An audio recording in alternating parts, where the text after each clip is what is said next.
Good evening and welcome to the Coon Rapids City Council meeting for Tuesday, March 7th, 2023. If you could please rise and join us for the pledge.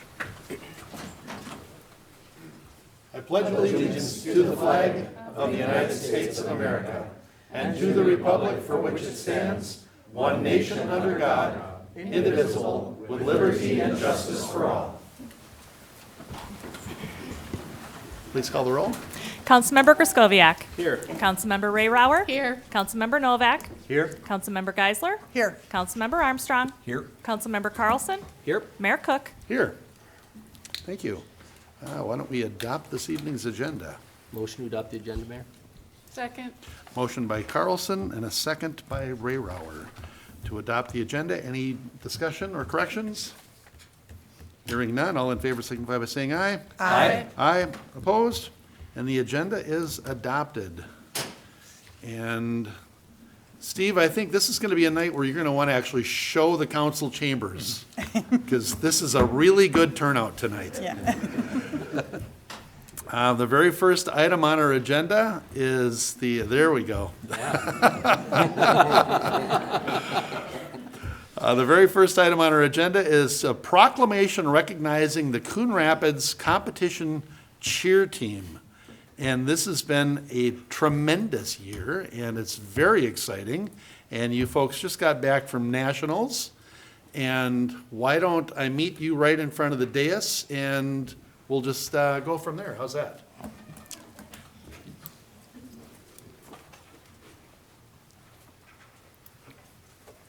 Pen? You're going to want to face out.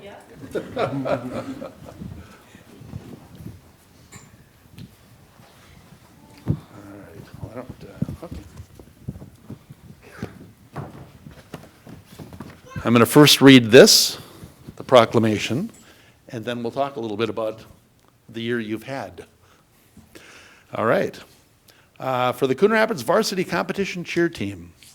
Whereas the City of Coon Rapids is supportive of high school programs and activities within the city, including the Coon Rapids Varsity Competition Cheer Team, and whereas Coon Rapids Varsity Competition Cheer Team was ranked in first place multiple times during the regular season, and whereas this is the first time the Coon Rapids Varsity Competition Cheer Team has advanced to the national finals and placed 9th overall, and whereas the Coon Rapids Varsity Competition Cheer Team is now ranked nationally in the top 10, and whereas the City of Coon Rapids encourages its residents to support the efforts of and acknowledge the accomplishments of the Coon Rapids Competition Cheer Team, and now, therefore, I, Jerry Cook, Mayor of the City of Coon Rapids, hereby proclaim Tuesday, March 7th, 2023, as Coon Rapids Varsity Competition Cheer Team Day in the City of Coon Rapids. Go Cardinals. Proclaimed the 7th day of March, 2023. Awesome. You guys had just an amazing year. Let me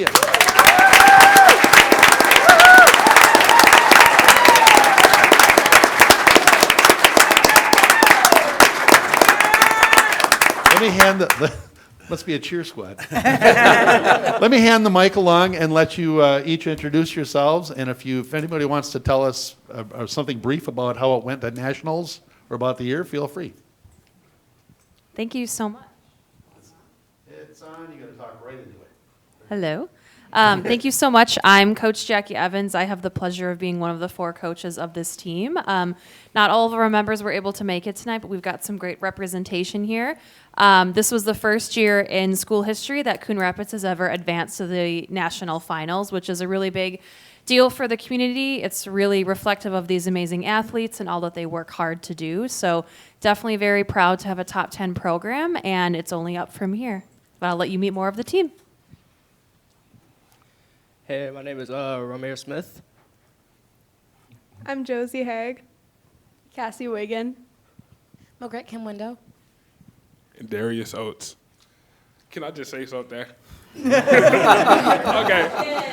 Who's going to stop you here? Right. Okay, so I am one of the cheer captains on the team. It's my first year, and I just want to say how thankful I am to be on this cheer team specifically with these people. They are such amazing people, confident. They know what they're doing. They know what they're doing, definitely. And so I feel like it was well earned and deserved.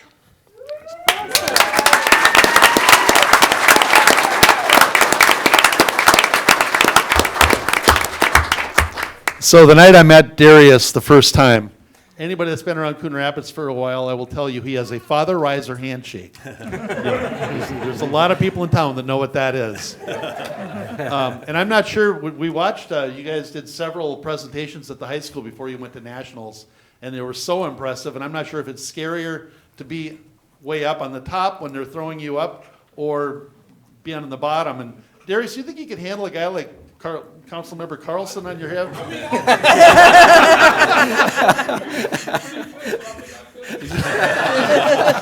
It's pretty impressive when you're holding those other athletes up on the end of your arms. So. Thank you very much. We are so proud of you. We are so thankful for the year you've had. We're so thankful that you're here tonight. And here is your proclamation. Have a great night. Thank you.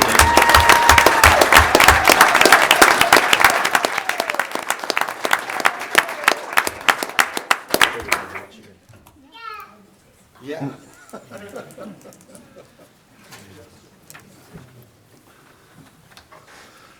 All right, Chief Stanky, follow that. Let's see a cheer, Chiefs. I always have a tough act to follow. Good evening, and thank you, Mr. Mayor, members of council. I'm pleased to be here tonight to celebrate the promotions of 3 of our officers to the position of sergeant. Sergeants oversee the daily operations of the patrol division and are the incident commanders for critical incidents and high priority calls for service.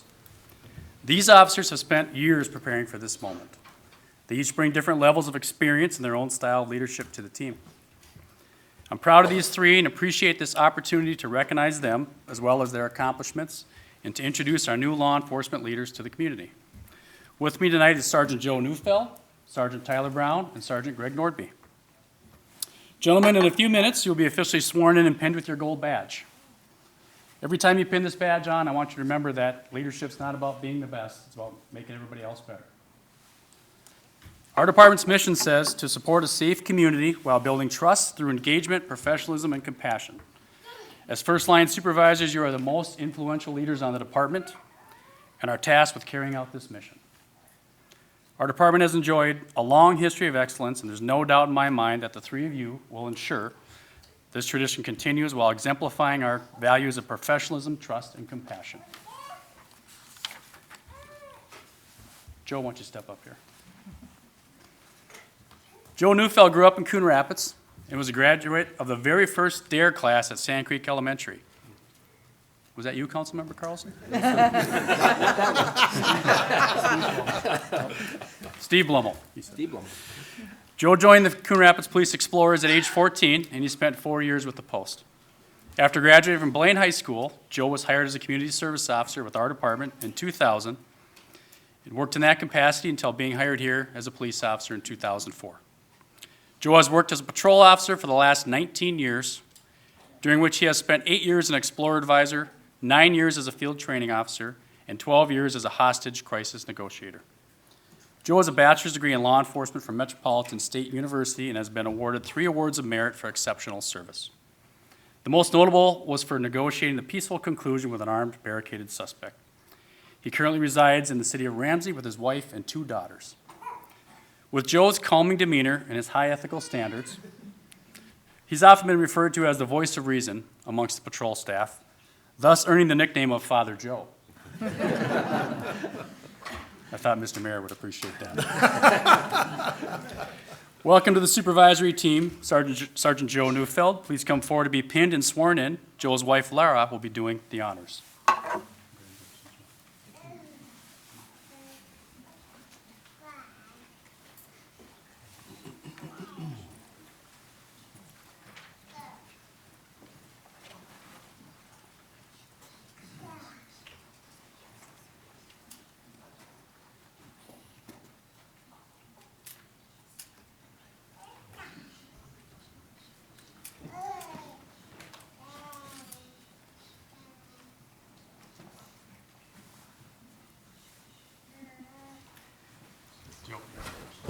I thought he was the calm one.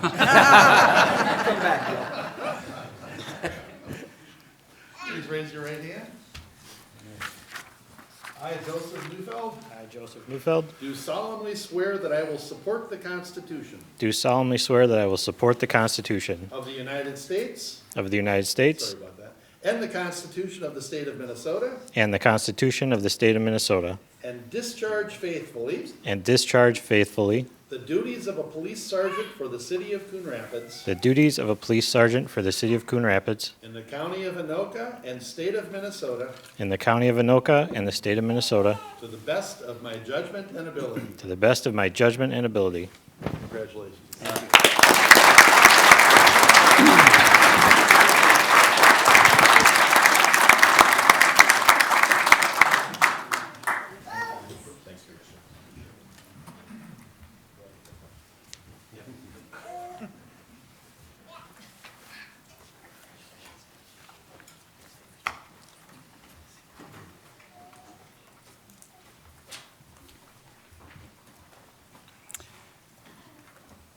Tyler Brown grew up in Elk River and graduated from the Elk River High School. While attending college in Bemidji, he served as a Bemidji police explorer. He was hired here as a police officer in 2015 and worked patrol for 4.5 years while also teaching DARE at Morris By and Hamilton Elementary Schools, serving as a field training officer and police explorer advisor. In 2019, Tyler was promoted to detective, assigned as a school liaison officer at the Coon Rapids High School.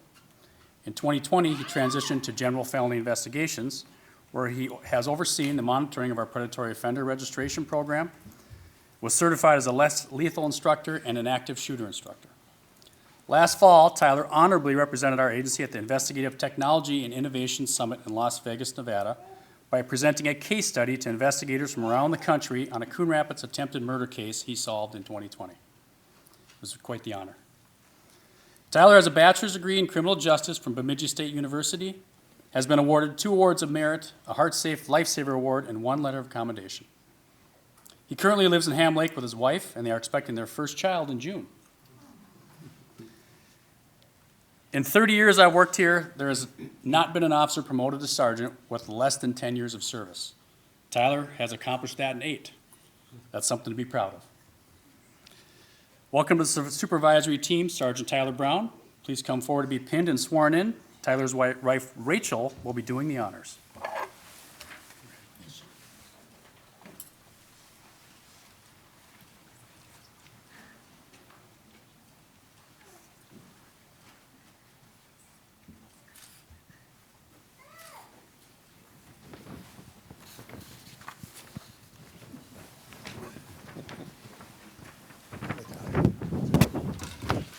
All right, please raise your right hand. I, Tyler Brown, do solemnly swear I, Tyler Brown, do solemnly swear that I will support the Constitution of the United States that I will support the Constitution of the United States and the Constitution of the State of Minnesota and the Constitution of the State of Minnesota and discharge faithfully and discharge faithfully the duties of a police sergeant the duties of a police sergeant for the city of Coon Rapids in the county of Anoka for the City of Coon Rapids in the County of Anoka in the state of Minnesota to the best of my judgment and ability. and the State of Minnesota to the best of my judgment and abilities.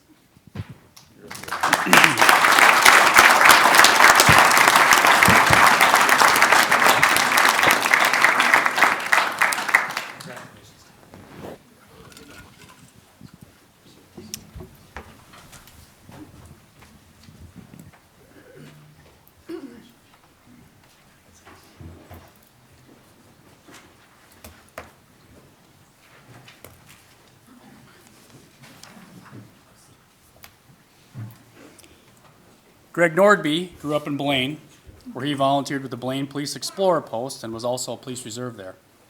He graduated from Spring Lake Park High School and then studied woodworking at Hennepin Technical College. After a year or so, he decided his heart was in law enforcement and switched his career focus. He worked as a CSO for Crystal and White Bear Lake Police Departments before being hired as a CSO with Brooklyn Center. After a year and a half, he was hired as a Brooklyn Center police officer in 2013. While working for Brooklyn Center, Greg was a member of the SWAT team, worked in the Street Crimes Investigative Unit, was a field training officer, Explorer Advisor, and a member of the Community Outreach Team. In 2020, Greg decided to become a member of the greatest law enforcement family around and was hired here. Since joining us, Greg has utilized his experience as a field training officer, has become a member of the UAS, or the drone team, and became one of our use of force instructors. Greg was instrumental in the implementation of our new outreach initiative, Cops and Cardinals, our mentorship program in partnership with the Coon Rapids High School. That's starting this month. Greg has a bachelor's degree in law enforcement from Metropolitan State University, has received 3 Chiefs Commendation Awards and 1 Medal of Valor for putting himself in harm's way to save the life of a critically injured citizen. He lives with his wife in Champlin and with their daughter Zoe, right? Was just born January 26th. She's brand new. Wow. Greg's brother Brad is a sergeant with the Blaine Police Department and is here tonight. Striking resemblance. I think we got the better looking Nordby, I have to say. Welcome to the supervisory team, Sergeant Greg Nordby. Please come forward to be pinned and sworn in. Greg's wife Jamie and daughter Zoe will be doing the honors. Mike, take it.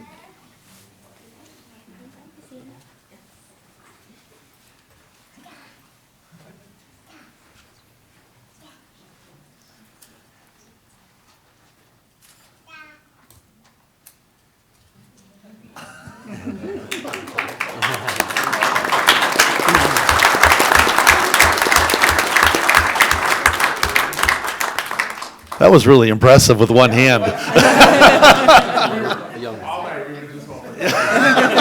I expected the chief would have taken the baby, but. All right.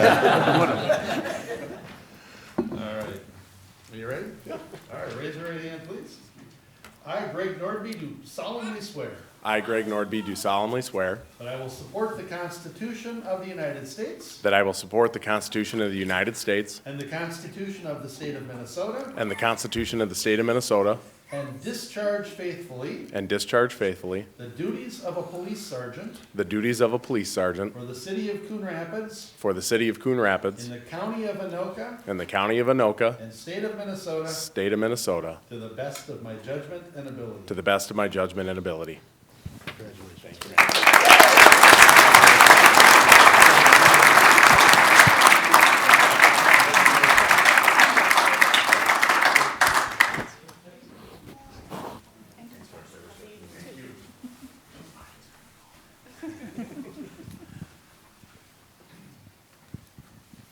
This is fun stuff. Oh, you weren't done with your. You don't slight the city manager and the city attorney or the city clerk. Yeah.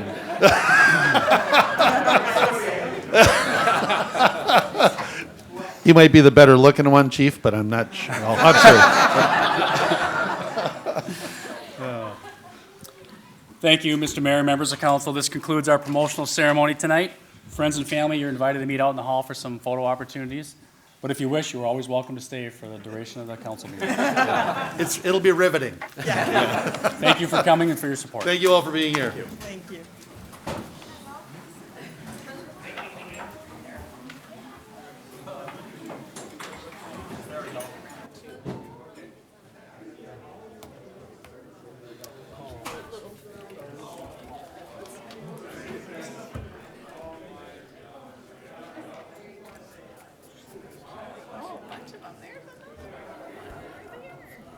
They sure were good. Didn't even know they were in there.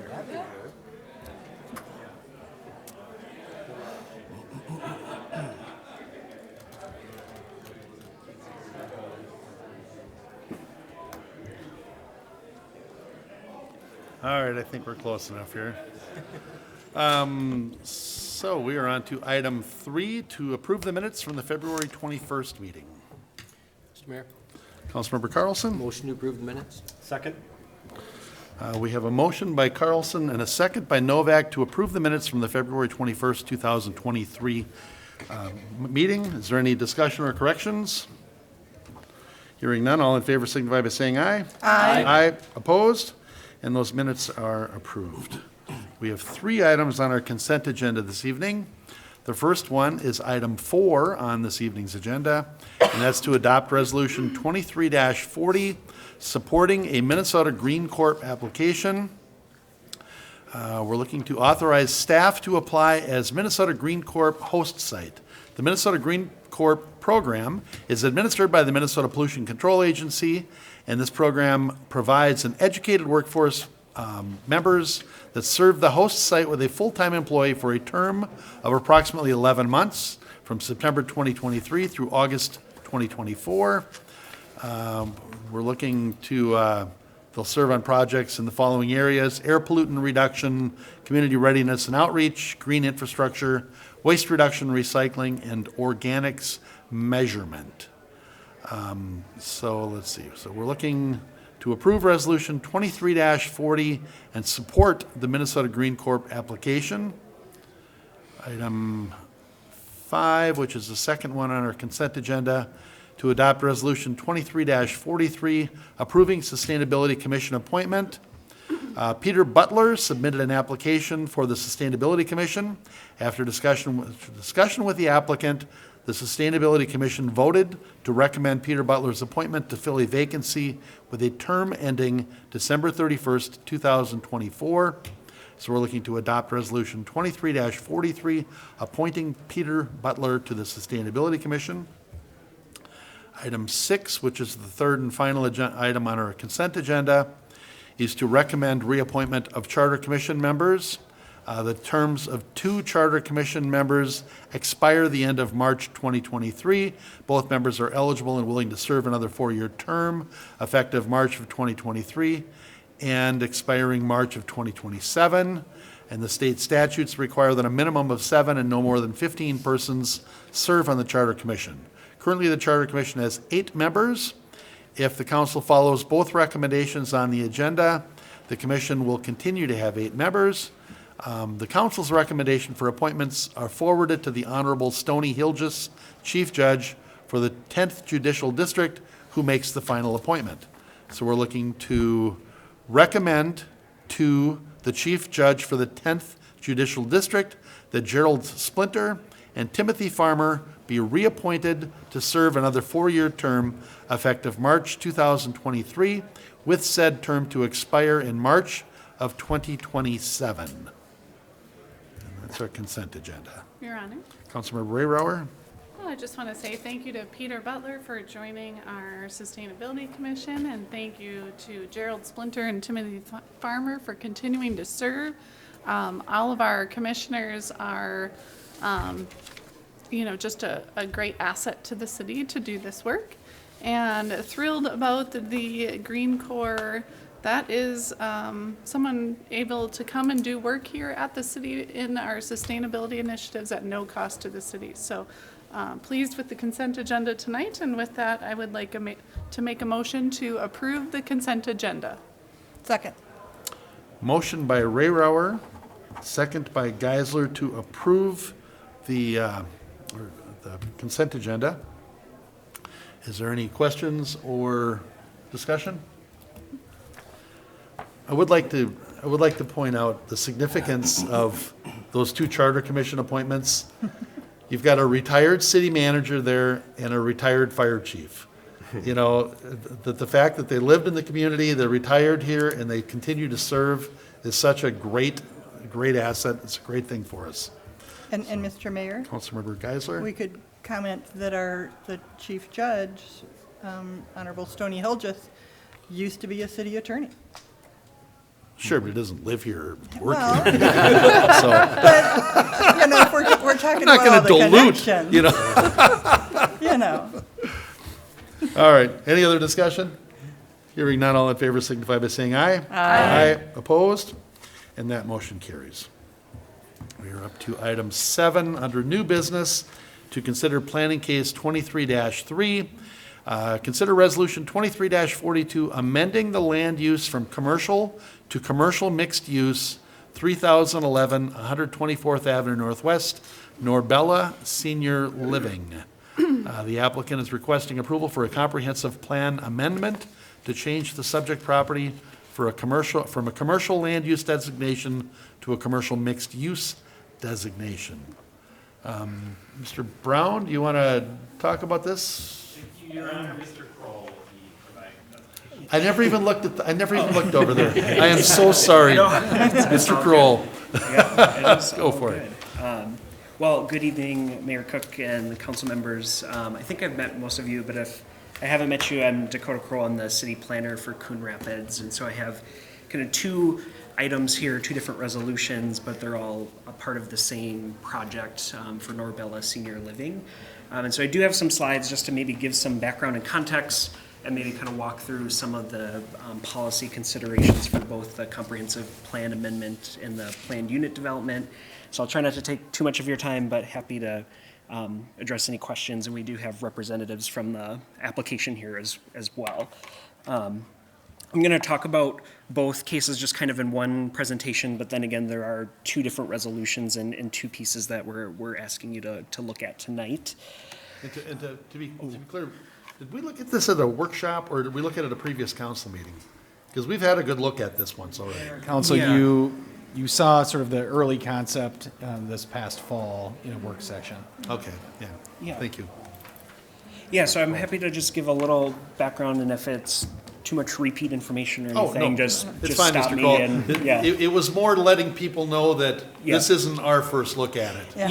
yeah, absolutely. So, yeah, so looking at case 23-3 and 23-4, the applicant's looking to construct a 40-unit assisted living and memory care facility at 3011 124th Avenue. It's kind of highlighted there in blue on the slide.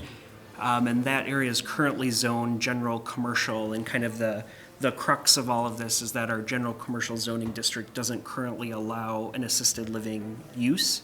And so you're correct that this was brought to the council kind of late 2022 in a work session. We had a separate work session with the planning commission, just as a chance to ask questions for the developer, kind of gauging interest to see if this was a project kind of worth pursuing and kind of thinking through the policy pathway to make that happen. And I think from those two work sessions, the developer felt they were a positive experience and decided to kind of move ahead. And so working with staff, we kind of looked at some different options around rezoning, just kind of looking through, do you amend the zoning code to allow that in commercial districts? What does this kind of look like? And ultimately where we landed is what you see today. So it's to change the comprehensive plan to guide this property from commercial to commercial mixed use.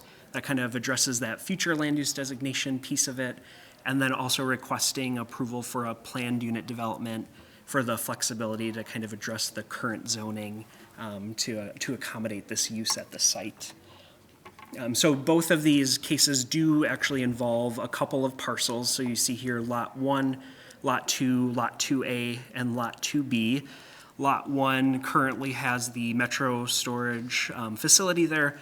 Lot 2 is where NorBella would look to construct the assisted living facility.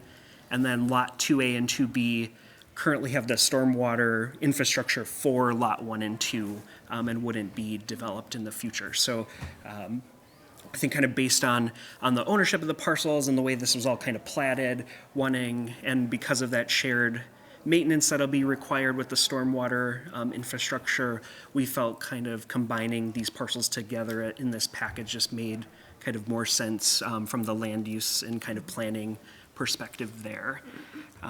So Metro Storage would continue to own Lot 1, Lot A, and Lot 2B. NorBella would own Lot 2, and they've been working with the owner of Metro Storage on that shared maintenance agreement and kind of working out those details. I'll go into this a little bit in the PUD, just kind of wanted to give you an idea of how the building would sit on that lot, so I'll talk about that a little bit here. NorBella would be licensed as an assisted living and dementia care facility under Minnesota Department Health Section 144G, and then it would be managed by Great Lakes Management. There's 24 assisted living units and 16 memory care units. Some of the building amenities include a full commercial kitchen with meal plans and a community dining room, beauty salon, and some different kind of lounge areas for different wellness programming in the facility. This is just to kind of give you an idea of the typical floor plan for both the assisted living and memory care units. They're studio style and intended for a single occupancy and are about 380 square feet. And then these were some photos provided by the applicant, I believe, of their Centerville location, just to kind of give you an idea there of that community dining room and some of the different wellness areas and a fireplace there, some of the building amenities. So just to kind of go through the policy component of the comprehensive plan amendment. Again, the proposed parcels are outlined in blue, currently designated commercial, and then you can see commercial is to the north and kind of west of the site. Just kind of on the other side of Highway 10 is kind of like Lowe's and some of the Texas Roadhouse and commercial development there. And then you see low-density residential to the south and kind of northeast of the site. So this would be changing this kind of from orange commercial to that pink kind of commercial mixed use with this amendment.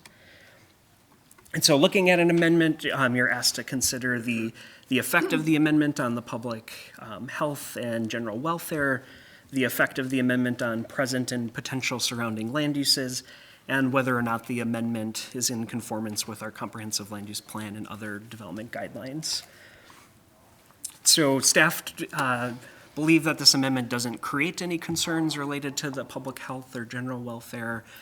This site has been zoned and used for commercial purposes, and this amendment would provide options for commercial and residential uses, and we believe provides a buffer, I think, between some of that higher intensity commercial use and then that low density residential neighborhoods you see kind of to the south of the site. Staff also believe that the amendment's compatible with present and potential land uses. This commercial mixed-use designation allows more residential-like uses, like the assisted living facility, to be located next to existing residential neighborhoods, and kind of as a theme throughout this presentation, again, providing that transition between low-density residential and higher-intensity commercial uses. And then we do believe there's policy support in our 2040 comprehensive plan. This site zoned commercial, but it wasn't identified as a specific focus area for commercial development, and that was from map 2-3 in the plan. And then given Coon Rapids is a nearly fully developed city, our land use policies are focusing on redevelopment priorities, changes to residential densities, and infill development, that we feel like this project really aligns with those goals. And then there's some additional land use and housing policies in the staff report that we felt like supported this amendment change. And so our staff recommendation is for the council to adopt Resolution 2342, and that would approve the comprehensive plan amendment. And then I'll just kind of quickly go over some items related to the PUD aspect of this. Again, the current commercial zoning doesn't permit an assisted living facility, and we haven't had a new PUD, it feels like, in a couple of years, but it is a tool in our toolbox, I think, to help with projects like this that don't really fit neatly in our zoning code. I think some cities, it's more in the residential code like ours, some it's in a commercial code. I think it's kind of treated sometimes as a quasi-commercial, quasi-residential use, kind of given the commercial kitchen and some of those other amenities that you see. So we felt like the PUD was kind of the tool for this project. And so looking at the PUD, you're again asked to consider whether the PUD is kind of consistent with the intent of the PUD and our zoning. Does it meet our conditional use standards in subsection 11304.3? Does the PUD, different elements, can they exist as independent units? Is it compatible with the surrounding area or not? And does the plan allow for some of that flexibility from our zoning district standards, which is kind of the point of the PUD, is to allow that creativity and flexibility from some of our zoning criteria. Again, here's the site plan. This specific lot is 2.2 acres, has 31% building coverage, where 40% maximum would be allowed. In terms of the setback, in a PUD, all of the principal structures just have to be at least 25 feet from the kind of exterior boundary of the PUD, which this building and the Metro storage do comply. Looking at some of the circulation on the site, vehicles would enter and exit off of 124th Ave here to the south, kind of to and from that parking area. As I noted in the staff report, individuals living in the facility would not own vehicles, so this parking is only for guests and employees at the facility. And the applicants supported kind of similar projects in other cities that have been served with 30 parking stalls, and it felt like it kind of worked for them. And here they're proposing 34 parking stalls at the facility. Kind of some site amenities. Again, there's sidewalk around the entire building for guests and employees and residents of the assisted living facility to kind of walk around the site, outdoor patio. For that memory care side, it is a secured kind of wing of the building, and then there's a secured patio and garden area with a pergola. That would be just for the residents and guests of that memory care unit there. There's a bike rack on the facility, trash enclosure, meets our zoning code. I think those are kind of the big site amenities I'd highlight. For the sidewalk, they are going to construct a part of public sidewalk along 124th Ave that'll connect to the site. And then eventually, kind of with other projects, the city could work to extend that sidewalk west to Northdale Boulevard. We did collect an escrow with the Metro storage when we kind of platted that project. So we do have an escrow to construct some sidewalk in front of Metro storage, but again, kind of more long-term, more kind of work involved to extend that sidewalk eventually to Northdale Boulevard. They have a monument sign that they're proposing, and again, that would be approved separately with our permanent sign permit application that would be approved administratively there. Landscaping, it exceeds our minimum landscape standards, and they'd have 21 overstory trees, 27 ornamental trees, 15 evergreen trees, and then 600, just a little over 600, a mix of shrubs and perennials on the site, and I think provides a nice buffer from some of the residential kind of twin homes here on the east side of this site. This was a rendering provided by the applicant to kind of give you an idea of what the building would look like. They're using a mix of materials and colors, including stone, board and batten siding, and steel shake siding. In terms of the building height, kind of from the ground to the top of the roof peak, it's about 24 feet here at that main entrance of the building. And then kind of the rest of the building, it's about 22 feet and 9 inches there. And then finally, I'll just kind of go over some of that criteria that I spoke about in the beginning. Again, staff felt that this plan was consistent with those district standards of the PUD and does offer some creativity and flexibility in its site plan design. In the staff report, you'll see that it met those conditional use standards. Both Metro Storage and NorBella will exist as independent units in the PUD. Looking at the surrounding area again, kind of back to that idea of creating kind of a transition zone. Really can kind of think about this building as like a big rambler. So it kind of creates this nice transition from low-density residential, higher intensity commercial uses. And then finally that there were, through the PUD, it allows the assisted living facility flexibility around the use and setbacks and parking, given kind of those standards in our code are really kind of geared towards independent living, so larger apartments, thinking about garages and those sorts of things that don't really apply to a facility like this. And so with that, our recommendation would be for the council to adopt Resolution 2343, and that approves the proposed planned unit development. Happy to answer any questions or comments, and again, we do have some representatives here from NorBella to kind of speak to the project too. So, thanks. Any questions for Mr. Kroll? No, Your Honor. Councilmember Royer. I would just add that I remember this coming to us in the fall at a work session, and thought that this was a great development for that site at that time. it makes sense for it to be zoned from commercial to the commercial mixed use. It just seems to fit in really well with, it looks very residential. And it has houses across the street from it, next to it, that are residential areas. But then it also sort of is a commercial use, and it has commercial next to it with Metro Storage, and then of course across Main Street with Menards. So it really fit the site well, size-wise, look-wise, and just supportive of this development. Yeah, this has been a very challenging piece of real estate for a very long time. And it's, and we're responsible for an orderly development and the highest and best use of property. And it's a very highly commercial area with Riverdale and Menards and everything there. But on the south side, you've got all that residential that are so concerned about a lot of traffic for good reason. So that's why that Metro Storage ended up to be a good fit for there, because that's a pretty low traffic use. And this use to me makes sense as well. So I'm going to support this. Councilmember Carlson and then Geisler. Yeah, I think it's a great design, and I live in the neighborhoods south of there.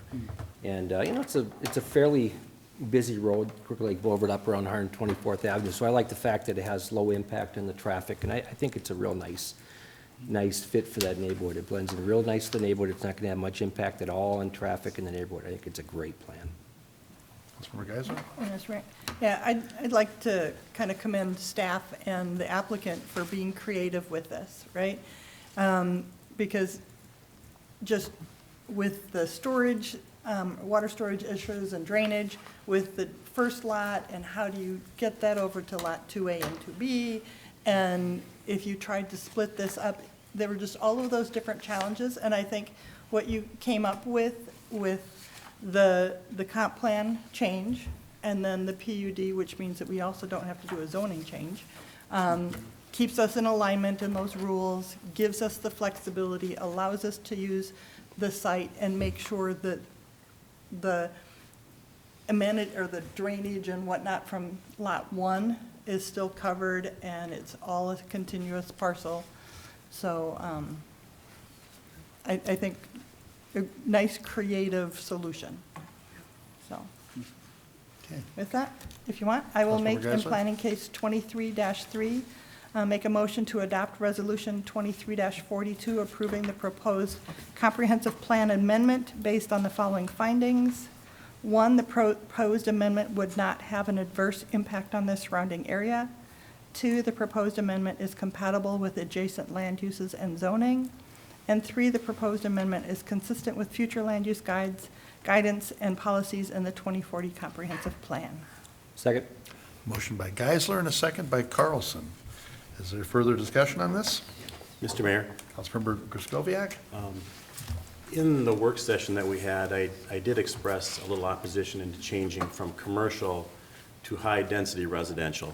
Now, I know we're changing it from commercial to mixed use, but I do have to represent the residents that I represent, of course. And one of the things they've always asked me is they didn't want commercial changing to high-density residential. So with 40 units on this 2-acre lot, why is that not considered high density? Yeah, I think, we had talked about that and whether rezoning to MDR or HDR, that moderate density or high density zoning, would make sense. I think ultimately what we kind of came to was just a lot of the kind of design requirements or dimensional things related to parking was really just geared towards independent living. So had to rezone to HDR, it would have had to have garage parking as like a required piece of it and things. And because of this use, like garage parking just really isn't necessary. And so we just felt like there'd be a lot of those kinds of challenges, or maybe needing a variance for a setback or something like that. And it just felt like the PUD was just a cleaner tool and kind of what it's meant to be used for that flexibility. I guess kind of related with the PUD and concerns around maybe going to commercial mixed use.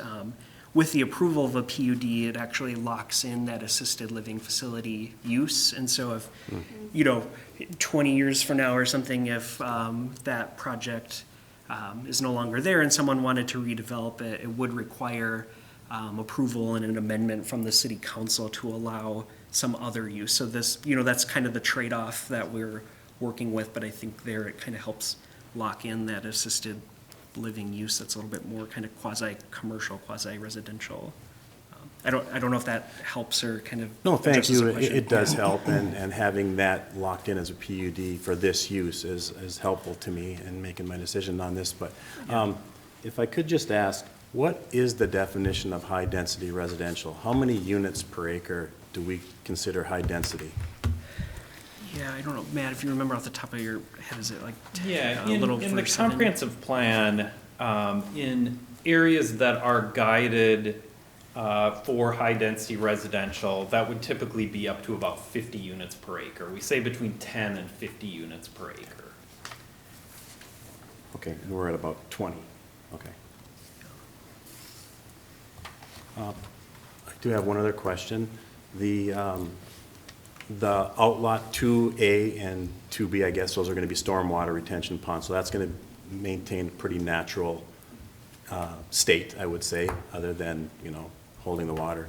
Does the state of Minnesota own the property closer to the on-ramp to like the north and east where those trees are, and will that all stay? Yeah, I believe as some of that might be Anoka County property, and then MnDOT probably owns maybe along Highway 10. I don't know, Matt, if you have the parcel viewer pulled up, but I would imagine it's either Anoka County or MnDOT owns that right-of-way area. Yeah. Okay, thank you. Yeah. Very good. We have a motion and a second. Do we have any other discussion?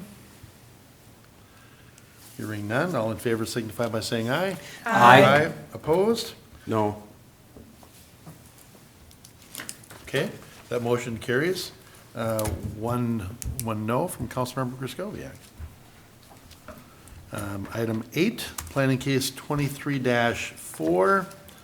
Consider approving a planned unit development 3011 124th Avenue. And you kind of covered all this in your presentation. So does anybody have any more questions for Mr. Kroll on this? For Mr. Mayor? Councilmember Geisler? Since we did kind of talk about these in connection to each other, this is the second piece, which allows the planned unit development, which guides this site. So I would make the motion in planning case 23-4 to adopt resolution 23-43, approving the proposed plan unit development with the following conditions. 1, all engineering comments be addressed. 2, all sustainability comments be considered. 3, the applicant enter in a site security agreement with the city. 4, a right of entry agreement be established between the city and the property owner to provide the city access to hydrants located outside the public right-of-way. And 5, all signage is subject to separate sign permits.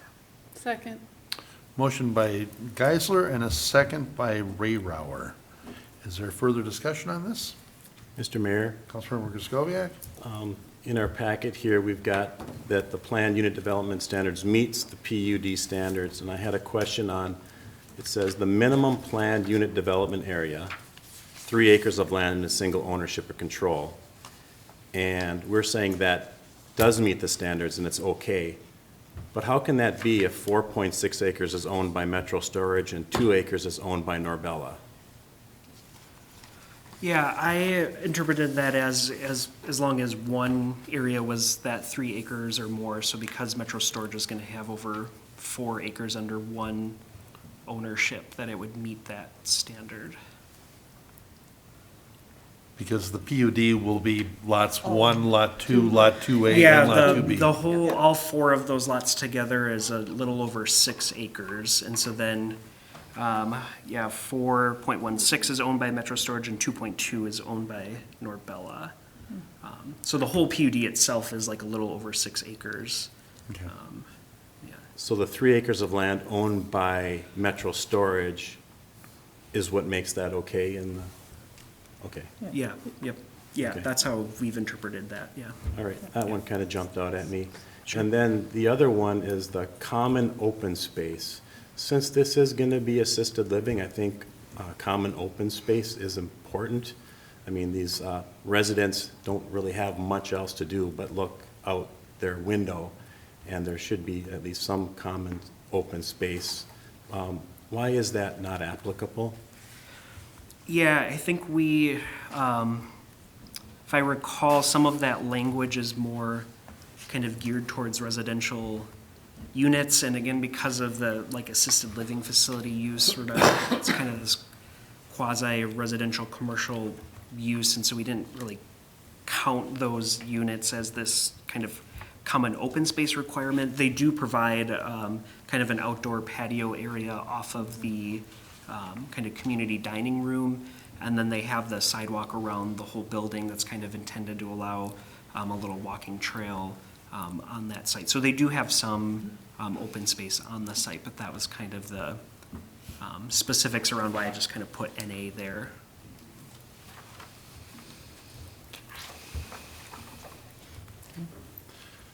We have a motion and a second. Do we have any further discussion on this?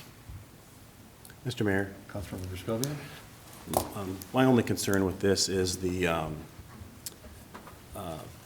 residents' life. I mean, a lot of, especially in the memory care unit, the memory care people, all they can do is look out windows and look at nature and maybe some animals or things that go by. And those memory units, all they're going to be looking at, if they do have a window, is the parking lot on one side and the street on the other.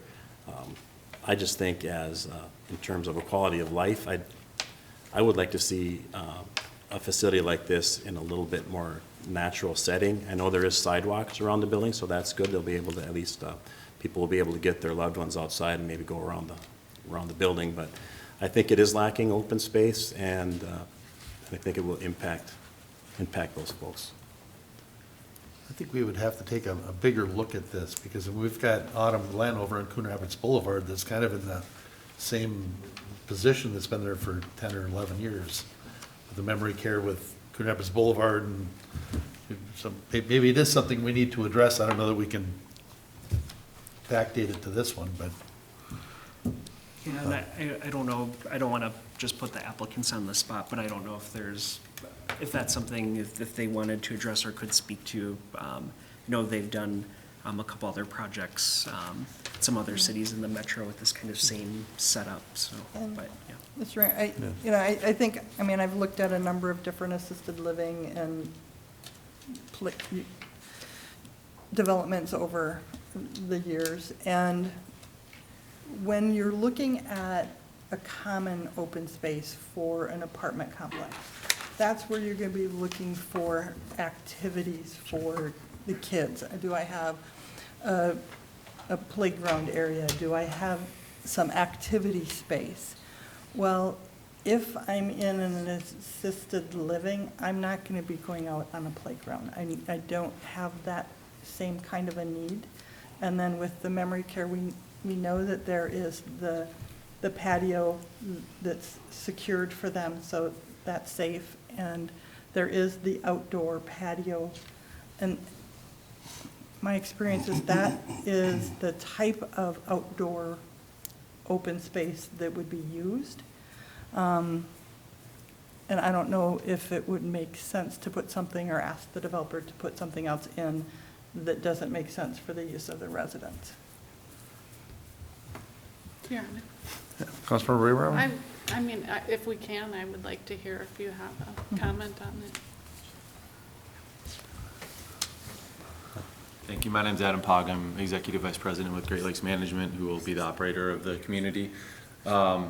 We currently have 4 NorBella communities open around the metro area, all with very similar designs and to this. And as has been commented by many of the council members and staff, the 2 outdoor areas, the memory care outdoor area secured, and the dining area, kind of the area off the dining, for the activity needs of the residents certainly are sufficient. These residents are generally what we consider higher acuity or higher care needs, so as has been discussed, are not truly active in those areas. And I believe the comment was centered more around the views out the windows and what they're actually looking at. I know you're familiar with the design. I mean, the way the units are designed, units are on the exterior of the building, and then immediately on the interior is common areas. So different than some larger apartment buildings where residents are really in their units and it's just a hallway outside. The way the buildings really function is that the doors are almost always open, and residents actually, we don't want them to spend a lot of time in their room. Most of the day they're spent out in the common areas, whether in dining or in the common areas just outside, more of a home-like setting. Not spending all your time in your bedroom, you're spending your time in the living room and dining rooms and family room. And surprisingly, many times in buildings where we have options for park or nice vista views versus more parking lot street views and active views, residents actually choose the more active sight lines. Watch people walking by, watch the streets or parking lots, or they like to see the activity more than a blank field or a field. So certainly that would be nice as well. But very comfortable with this design. I think a lot of consideration has gone into it, and most importantly, the buildings that we currently have open are functioning really well, leasing up well. So I don't personally have concerns. Thank you. Councilmember Griscoviac, I was kind of going through my head, and Epiphany is about the only one I can think of that's actually got like woods and view around it.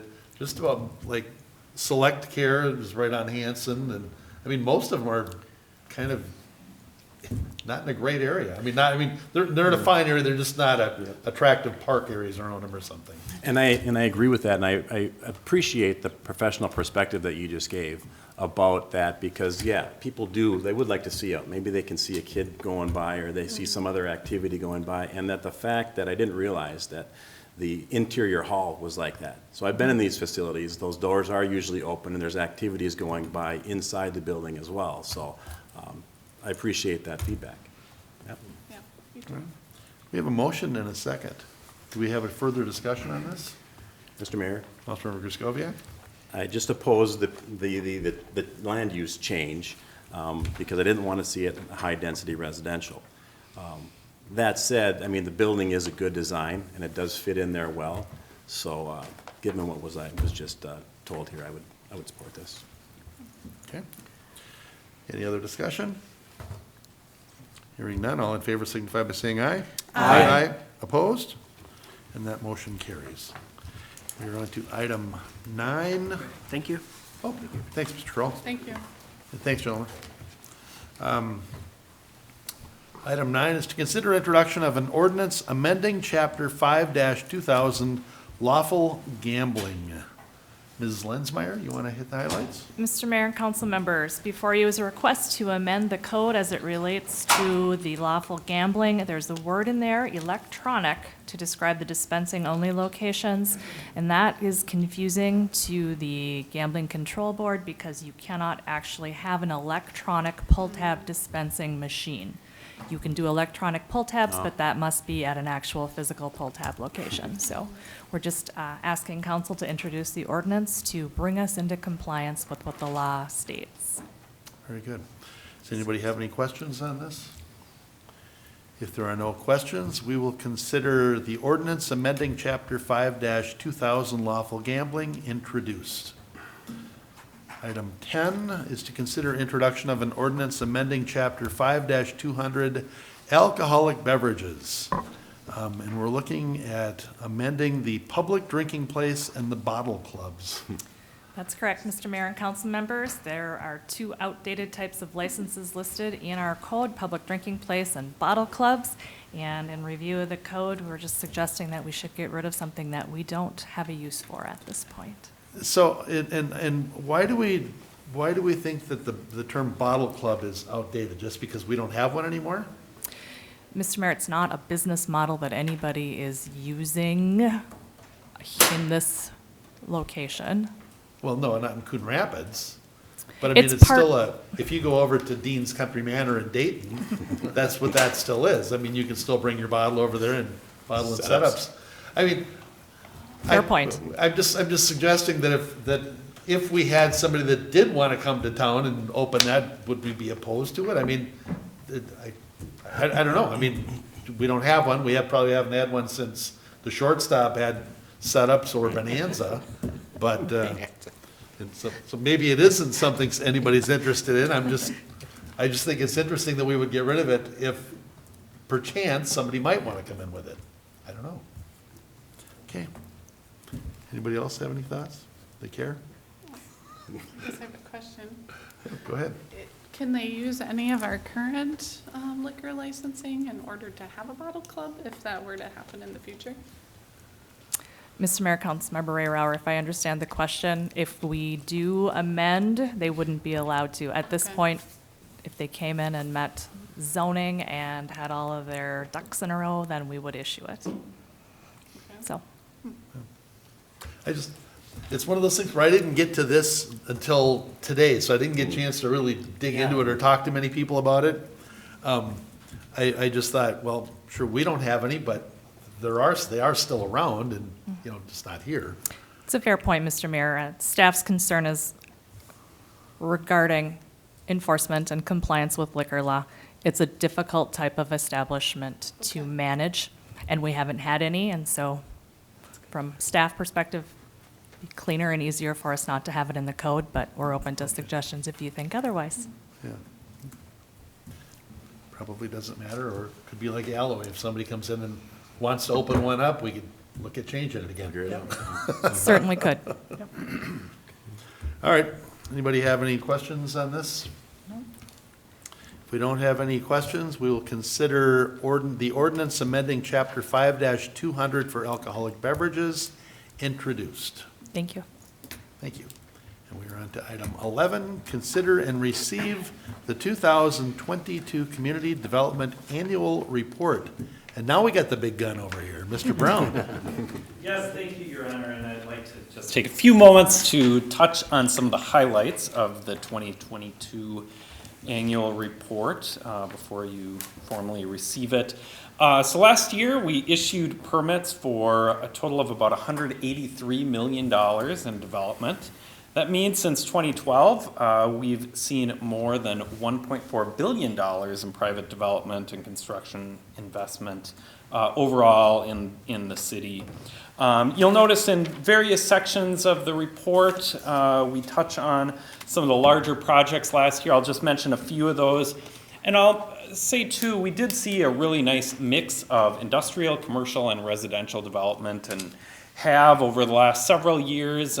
Based on what we've seen interest in and coming in this year, I think we'll see that continue as well. But we did have a particularly busy year last year. So on the industrial side, that included a spec multi-tenant industrial building on East River Road developed by Scannell Properties, which is a national industrial developer. So we're really excited to see that national interest in the city. Some of the other industrial projects included expansions of existing businesses, including about 100,000 square foot warehouse for Vista Outdoor, right on the border of Coon Rapids and Anoka, as well as an addition to NAMSA, which was formerly APS, another local business that's just gradually continued to expand over the years down on Evergreen Boulevard. On the commercial side, the new Walzer Hyundai dealership was one of the larger projects. We saw a fair amount of interest in the broader Riverdale area as well. New Schneiderman's Furniture Store in Riverdale Village, as well as Sierra Trading Post. So in the surrounding area, Cafe Zupas, we've seen some smaller new retail buildings right along Main Street in the Riverdale area. And then finally on the residential side, we saw some new apartment projects, as well as about 43 new single-family homes. Several of those were more detached townhome type houses in the Port Riverwalk development, but we also saw some infill small 2 and 3 lot subdivisions throughout the city. So a good variety of activity. In addition to our building division, I wanted to highlight some of the work of some of the other divisions within the Community Development Department. Of course, our housing division, one of their tasks is to operate our rental licensing program. We saw an increase in rental license applications overall last year due to some of the new apartment projects. But that said, we've actually seen a decrease over the last 5 years or so in the number of single-family homes, twin homes, and townhomes with rental licenses. So more owner occupancy among those types of housing. Also in the housing division, we saw a lot of continued interest in our various housing programs, including Home for Generations 2, which saw, with the leverage funds, that program resulted in about $1.4 million in new investment over the course of last year. And the Front Door program, which was introduced just a few years back, resulted in about $1.3 million in investment for kind of curb appeal and exterior improvements to homes. And I will mention that the lottery for the 2023 Front Door program will be tomorrow evening. So we're hopeful that we'll have several dozen new participants in that program this year. Still see strong interest. And as well, I'd like to mention that both those programs have really been, we were kind of the pioneer in Coon Rapids for those types of programs, and they've been replicated in other communities, including several of our surrounding communities, and been successful there as well. In the planning area, one of the highlights of last year was finally adopting the Mississippi Corridor Critical Area Ordinance. That was something that was required of us by the state legislature about 10 years ago. So we spent a lot of time as the DNR developed the model ordinance. And I think last fall, when we finally adopted that ordinance, ended with a product that people were generally on board with, even those who maybe initially had some angst or skepticism around it, I think got on board. And since that time, we've even issued a couple of the new permits we've been having to issue for projects like bank stabilization along the river. So implementation of that has been successful so far. Sustainability has been a component of the Community Development Department for the last couple years. Formerly, those functions have been in the Public Works Department, but given the overlap with some of our housing programs and other initiatives, it made sense to shift that function over to Community Development just a couple years back. So some highlights there. The city achieved steps 4 and 5 of the Minnesota Green Step Cities program. And actually introduced a couple new sustainability initiatives last year, including the Green Homes program for energy efficiency improvements, as well as the Smart Irrigation program, which was taken up by several city residents to reduce their water usage in their lawn care operations. And then finally, the Property Maintenance Division worked with CTN Studios to introduce some new videos aimed at the public to just help people understand what some of the requirements are with respect to property maintenance, lawn grass, having large numbers of vehicles and the like, which have been well received. I'll mention too that just a few years back, we had kind of shifted our approach to property maintenance, and that involved not just issuing citations right out of the gate, instead issuing courtesy letters, and those have resulted in a very high compliance rate. And I know my colleagues in property maintenance deal with a pretty high volume of complaints that they need to deal with, and those courtesy letters, I think, have really just helped. In some instances, we have had to issue citations still. We are up around 400 of those that escalated to that level. But even with the citations, there's a very high compliance rate. For example, last year there were only 4 instances where the city actually had to go out and mow someone's grass for them. So that's Only 4 times last year? Only 4 times, yes. Wow. It was a dry year, of course, so that might have been part of it, but I do like to think we're just getting good compliance with our new approach. Way to temper that, sure. So lastly, I would just like to recognize all of the talented staff in the department. I know you see Dakota and myself pretty frequently at council meetings, but we have about 20 staff people, building inspectors, permit technician, housing inspectors who are really, truly the frontline people and have some of the most contact with the public of any city employees. And they work very hard and do a good job. You know, years ago, it maybe was common in city government to just have a very regulatory and enforcement-driven approach. I like to think that all of our staff have more of a customer service-driven approach and focus on building partnerships with city residents, with the development community, with the business community to really just solve problems, achieve mutual goals like having safe and quality buildings that are well received and desired in the community. So that's all I have. I ask you to receive the report and can be available for any questions. And Mr. Brown, is this already on the website or will be put on the city's website? It is. It's obviously attached to the agenda. We'll be sure it's added to the website as soon as it is. Because I would really encourage residents to take a look through this. It's really impressive. And it's got some interesting things. It's got, you know, like, if you're wondering how many permits have been, you know, issued since 2020, and you can kind of see the building permits have been declining as the kind of the building market has been tapering off. But yeah, anybody have any questions of Mr. Brown? Okay. Mr. Brown. Let's see. So do we actually make a motion on accepting this, or do we just acknowledge it? Usually do a motion. I think council could do a motion to accept. All right, very good. Mr. Mayor. Mr. Mayor, Councilmember Carlson? make a motion that we accept the 2022 Community Development Annual Report. Second. Motion by Carlson and a second by Novak that we accept the 2022 impressive. Was the word impressive in there? Impressive. Community Development Annual Report. Sorry, Mr. Mayor. You want me to amend my motion? No, that's fine.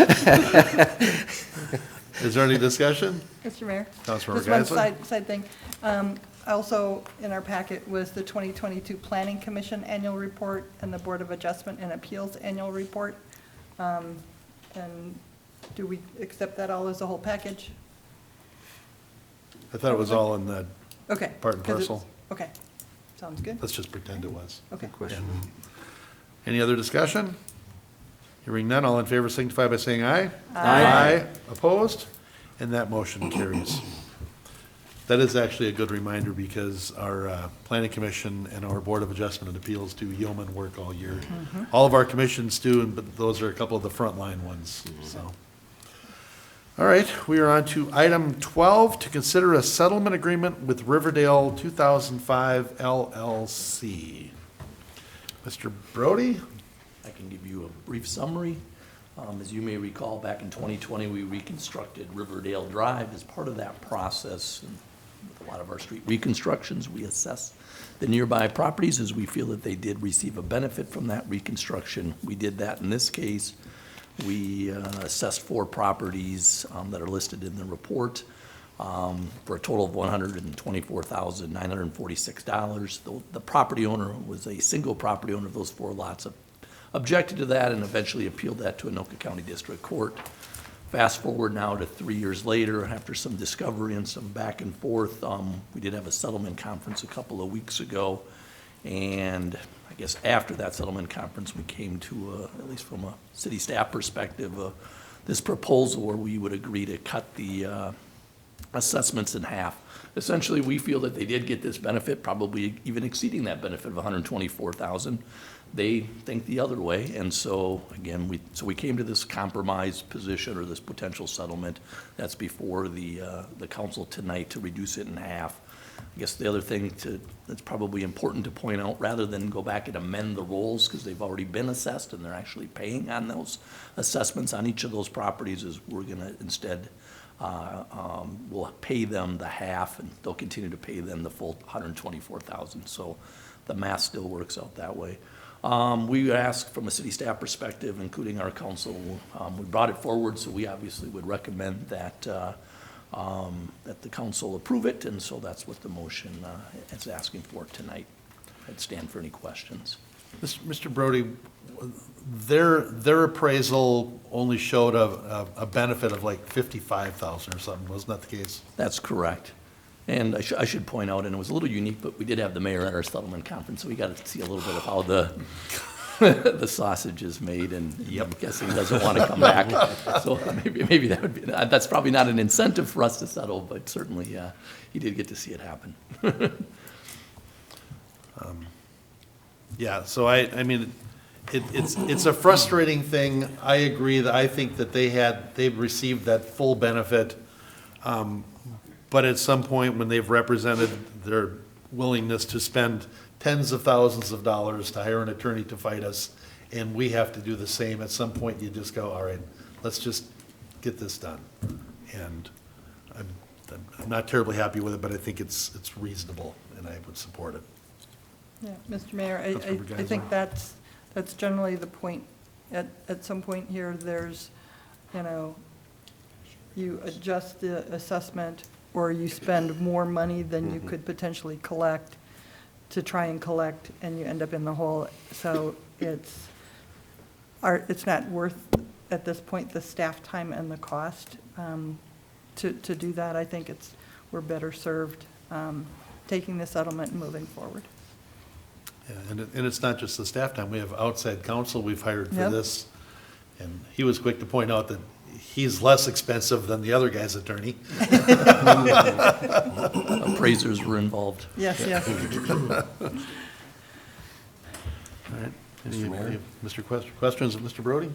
Councilmember Armstrong? Yeah, I just wanted to just clarify for the general Joe and Jane that's out there. I read through this 2 or 3 times and still had the question. But as far as the math goes, we are getting paid $124,956. Yes, we are paying them $62,000, whatever the number is, $62,000. But it was just overall cost-wise, et cetera, easier to do it this way versus just continuing to fight. Mr. Brody? I think that's an accurate assessment. I think it was also easier to do it this way than go back once we did come to this sort of settlement. And I think how we did it encouraged them to settle, rather than go back and have to reassess the properties or adjust the rolls. We'll just keep the roll as it is right now with Anoka County on those 4 properties, and we'll get that full 124, and they'll get their half reduction by us sending them a check. That makes sense. Yep, thanks for the clarification. Mr. Mayor? Councilmember Griscoviac? I wholeheartedly agree with Councilmember Geisler and Armstrong on getting this thing settled. I mean, there's a rate of diminishing returns, right, or whatever. But I do have a question for staff, and that is, I know this assessment was just for the reconstruction of Riverdale Boulevard, but we aren't considering lowering their property tax assessments on the property on like a yearly basis. That's not contested, and that's not going to change. That's correct, Councilmember Griscoviac. This is just simply related to that special assessment. Their assessed values and things like that. Property taxes is a separate process for them to do if they wanted to object to that, which some large property owners do. That's a separate process, but this has no effect on that one way or the other. Right, and they haven't done that. And they haven't, not that I'm aware of. Okay. Thank you. Okay. Any other questions of Mr. Brody? Mr. Mayor? Councilmember Geisler? I'll make a motion to approve the settlement agreement with Riverdale 2005 and authorize the mayor and city manager to execute the settlement agreement and any other documents necessary to carry out the settlement. Second. We have a motion by Geisler and a second by Novak. Is there any further discussion on this? Hearing none, all in favor signify by saying aye. Aye. Aye. Opposed? And that motion carries. Is there anybody here to address council for open mic this evening? Open mic public comment? All right, and I don't have any reports on previous open mics, and we are to Other business. Mr. Stemwell, we got a big event coming up Saturday. Northwest Remodeling Show. Correct. 8 to 2, Andover Community Center. You got it. Bring a perishable item. And it'll be filled, it's a partnership with Anoka, Andover, and Coon Rapids, I believe. Correct. Yes, Mayor, North Suburban Home Show, as you mentioned, at the Andover Community Center at the YMCA, 8 to 2 p.m.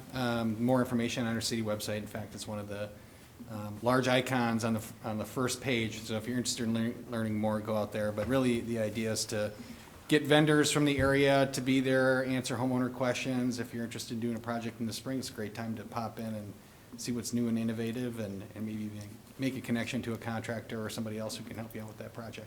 And if you're from Coon Rapids, not only can you make a connection with the contractor, you can also make a connection with our staff out there. Correct. To get more information, how our home financing programs work, our home for generations, front door, all of that information is out there. So it's great. All right. Other business. What do we have? 2 concerts, 2 dessert concerts coming up yet? We've got one. Mr. Mayor, on this Thursday at 7 p.m., the Riverside Rockets will perform, and that's at the Coon Rapids Civic Center. So tickets are $8 for adults and $5 for kids 12 and kids and 12 and under, I believe, are free. So another great event that you can bring your family to. And as Mr. Brown mentioned earlier, tomorrow night will be our live drawing for the front door, that lottery for those opportunities. Very good. Other business to come before council? Councilmember Carlson, you were over working the senior center again, calling bingo, weren't you? Yes, it was, Mr. Mayor. We had some technical difficulties, but we got them all worked out. It's a computerized, Mr. Mayor. I'm used to that old rattle, rattle, rattle. And I'll tell you what, I was a little bit quick on the button. We had some problems, and thank goodness for some very, very nice, patient people. But it's, the seniors have bingo 1 o'clock Monday afternoons, is that it? Yes, Mr. Mayor. Okay, very good. All right, any other business to come before council this evening? I'll move to adjourn. Second. Motion by Ray Rauer and a second by Novak to adjourn. All in favor, signify by saying aye. Aye. We are adjourned. Okay, so Pat.